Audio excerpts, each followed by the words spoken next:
Familia y amigos, bienvenidos a los Caminos de la Vida con Walter. Bendiciones para todos. Es un gusto saludarlos y compartirles este nuevo video. Si te gusta, comenta, compártelo, dale like. Y si no te has suscrito, te invito a que te suscribas a mi canal y que me apoyes. Estamos aquí reunidos con el amigo, con Nelson Díaz, con su padre Juan José, conocido como Pepito Díaz, y con, what's your name, friend? Shen. Él es un amigo que vino a visitarlos aquí al torneo latino.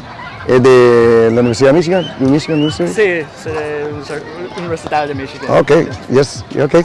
Él va a hacer una entrevistar sobre este evento de fútbol que hemos hecho aquí en la ciudad de YPSILANTI, el torneo. Así que, go ahead, chicken ass. Sí. Yeah, my first question, so I guess how did you first start the Latino festival and how does it evolve to a Latina league? Okay, when I start? How we started? Yeah. Okay, so I remember it was September 2003. Around there. So we did the first Latino festival, and it's different business people they organized the first time, and they invited me to be a part of the soccer area. Oh. So me like Javier Sánchez. Perdón, Javier Pescador, ¿verdad? Javier Sánchez y Armando Acosta son las primeras personas que se encargaron en la parte de fútbol y ellos me invitaron a mí también para que participáramos con ellos. So it was the first time, 2003. Get it. And then, so what? Yeah, and how does it evolve to such a large league which happens every week? Okay, ¿qué le contesté yo? ¿Usted? Yeah, so we started it, like Walter said, there was a few of us who were playing on a Caucasian or, one of the American soccer league in Ann Arbor. So we met there, and as a Latino, it was a few of us, and we loved the soccer, right? We knew that we was a lot of us that really loved the sport, and we wanted to be part of, we were like, well, why don't we put a small tournament over a weekend, right?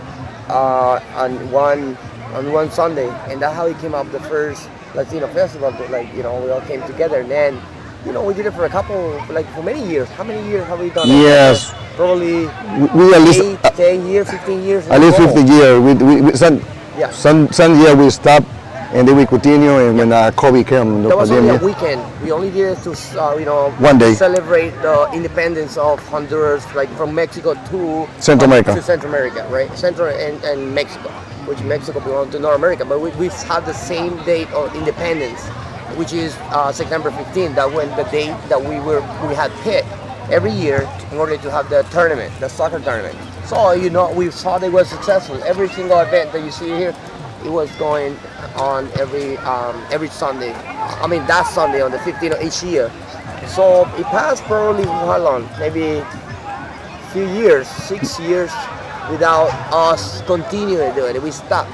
But Walter came with the idea. I said, hey, why don't we? It's a lot of Latino on the Ann Arbor and YPSILANTI communities now, right? Yeah. So we're like, why don't we do the soccer league now?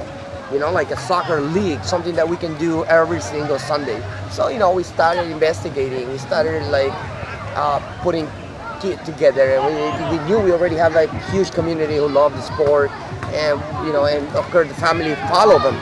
I know I'm not probably answering a lot of questions. No, there. that's really great. Yeah. The families, you can tell that there's a lot of family out there. There's a lot of kids that are enjoying the time. We have to get a lot of permits from the city. We got a lot of responsibility keeping the park clean. I actually have a question for that. Go ahead. Yeah, but first, before I start, so, lo siento, ¿cómo se llama tu papá? Juan José. Se llama Juan José. Juan Yeah. González. Juan José Díaz. Yeah, Sí. Juan José. Quiero que comparta él también algo de su experiencia. I want to he share something like what is his experience, Sí, and we can sí. translate. En español, sí. La Yeah. misma pregunta. No hay problema. Can you ask your question in Spanish? Sí, y ¿cómo empezaste, cómo empecé a participar en este juego? En la liga. En la liga, sí. Sí, ahí por el 2003 me invitó 2003. mi amigo Walter a participar en los festivales que se iban a hacer, y entonces me gustó mucho acepté la invitación de él y entonces ya empezamos a competir con los juegos todos los 15 de septiembre y por buena suerte pues me salió bien porque siempre salía triunfando con mi equipo y me fui encariñando más a los amigos también, al fútbol acá y así es de que ahora estamos siempre en la lucha. Raúl, you want to translate something? A little bit. Yeah, yeah. Just Look at look I at can understand. I wasn't paying attention. I wasn't Okay. aware that I needed to translate it. No, He is sharing like how he started like because I invited him to participate and he bring his team to competition. He most time he was the Soccer coach. yes the coach and most time was he's the first he win that games like the finals. He was the first so win the winner. finals. So Win most the winners. tournament. Yeah. Actually, he won it for many years. Like Honduran team, we won it for many years. But then started getting very competitive on the soccer tournament. We're talking about the soccer field, right? Yeah. And so he was the first winner for many years. Then of course Guatemala came and they came along. The community was growing, so they have a lot of really good soccer players. And now we're talking about soccer. And Yeah. Also, like he say, like he realized that what we did. That's why he's continued to participate and support he it. also brings some like And more friendship, friendly. Yes, you know, exactly. some really good environment. Y cuando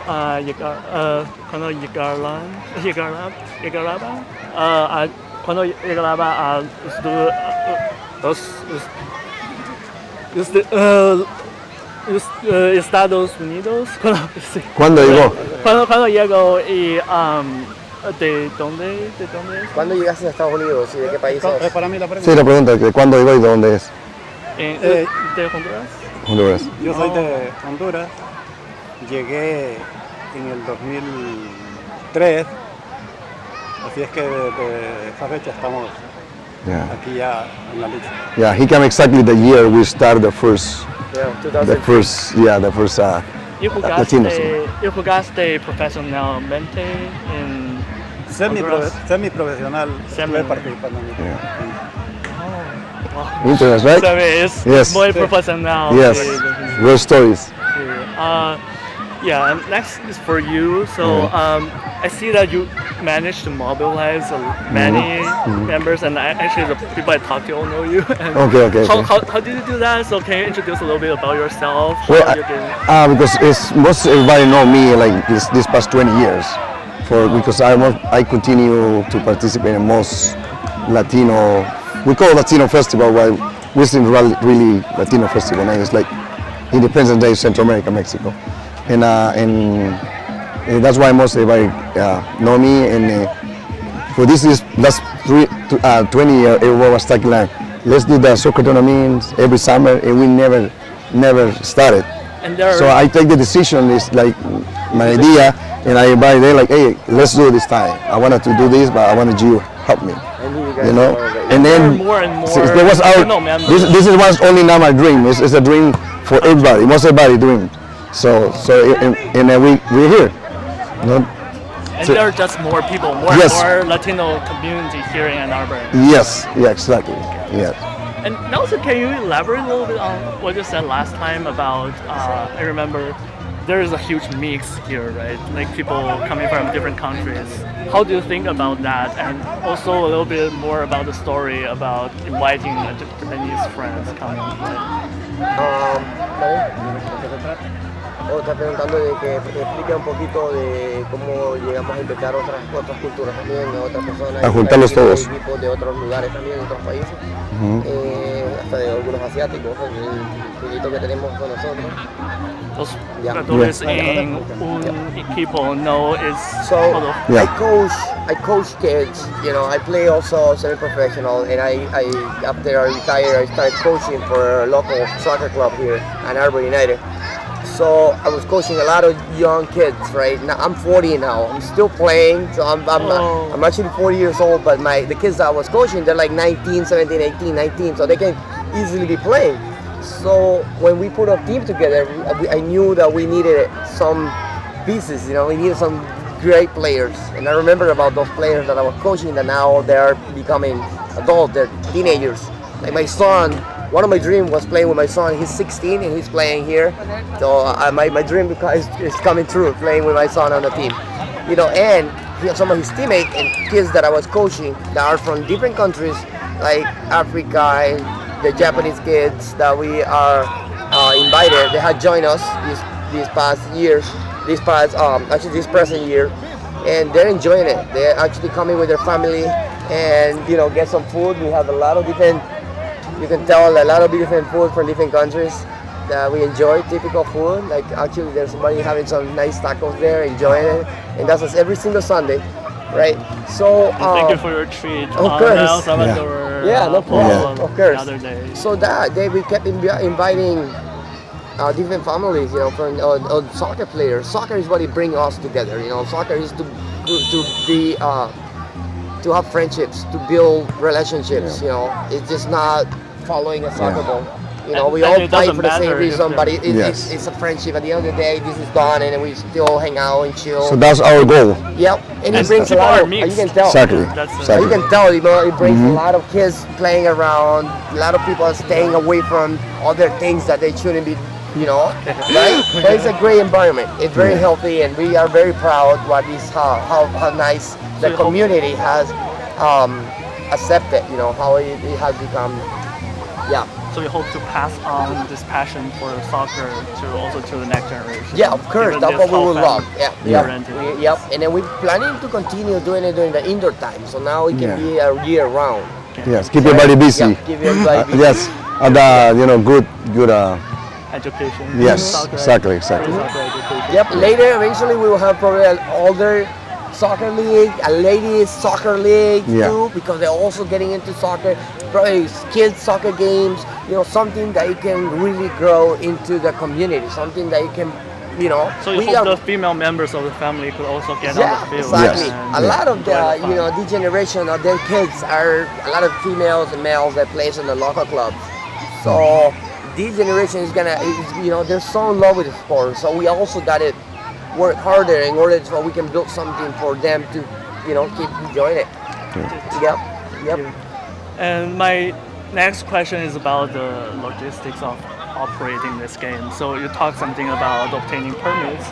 And can you share a little bit about the challenges in logistics and how you manage the finance of the game? Like, the finance? Okay. I feel like it has to be. Yeah. So okay. So first we start to invite the friends, people who wanna to have a teams to wanna participate, and then we put like a admission fee. We put like $1,000 fee. Right? Yeah, we put an amount. The amount for pay each team. We have 10 teams participating right now, and the money we collect is for paying everything. We have it. So it's not like a business.